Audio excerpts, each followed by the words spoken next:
Hi friends, మా అమ్మ మానకాయ కూర వండుతుంది. మా అమ్మమ్మకు టమాటాలు కొనుక్కొని వస్తా. ఒక 10 రూపాయల టమాటాలు ఇచ్చేయి. దుకాణం ఈయనే ఉన్నద్దా, ఇంట్లో పెట్టిండు. నాకైతే ఒక 10 రూపాయల టమాటాలు. దుకాణం ఆ డబ్బా కాడ నుండి తీసేసి ఇంట్లో పెట్టుకున్నారు. అందుకనే ఆమె కన్ఫ్యూజ్ అయ్యి అడిపోతుంది. డబ్బా కాడికి పోతానవా? డబ్బా కాడికి పోతానవా? మరి ఎక్కడికి పోతాను? వెంకటయ్య దుకాణం కాడికి ఎందుకు పోతాను? ఈయన పెద్ద దుకాణం పెట్టుకొని 10 రూపాయలకి ఎంత అరకేజా? ఇయ్యకుంటే గుంజుకోవాలి. ఇది కాదు,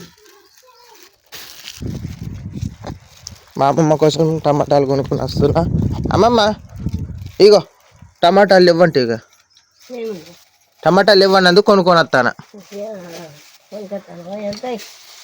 అరకేజీ కొన్నగి వాడిపోయినాయని ఈ మించలు ఇవ్వని కొనుక్కొని వచ్చిన. మంచిగా ఉన్నాయి, చెట్ల మీది కావచ్చు, మన చెట్లయే. ఏం కూర? అనక్కైనా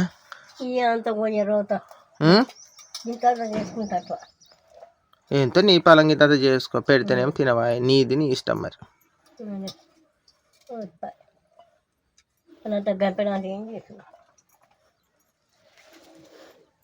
ఇది కూడా మంచిగా అన్నది, కానీ ఎక్కువ అవుతుందని కొద్దిగా కోసుకున్నావా? మంచిగా లేవా? చూసుకో.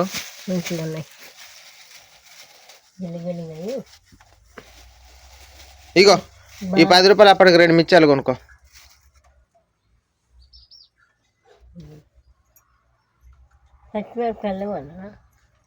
పచ్చిమిరపకాయలు ఇవ్వట. కూర సమ్మాది ఉన్నాయి. చెట్లయ్యే కాయలు అనుకుంటా. చెట్లయ్యే కానీ అనిసిపోతాయి మెత్తగా. మంచిగా చెడ్డయా? ఇప్పుడు ఈ మంచిగా కలిగి ఉన్నాయి. పండ్లు బాగా మెత్తడి చేస్తే అయిపోయి ఉన్నాయి. అర్థం అనకాయలలో పచ్చిమిర్చి కమ్మగా ఉంటాయి. అందుకే వేద్దామని చేస్తే అయిద్దాం కలిగి ఎత్తిగా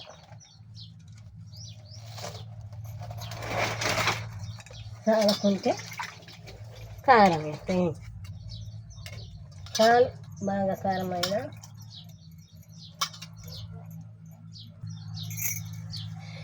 పాల కొట్టు, తొందరగా కొట్టు. అది కట్టం దేవిది. పాల కొట్టు, తొందరగా కొట్టు.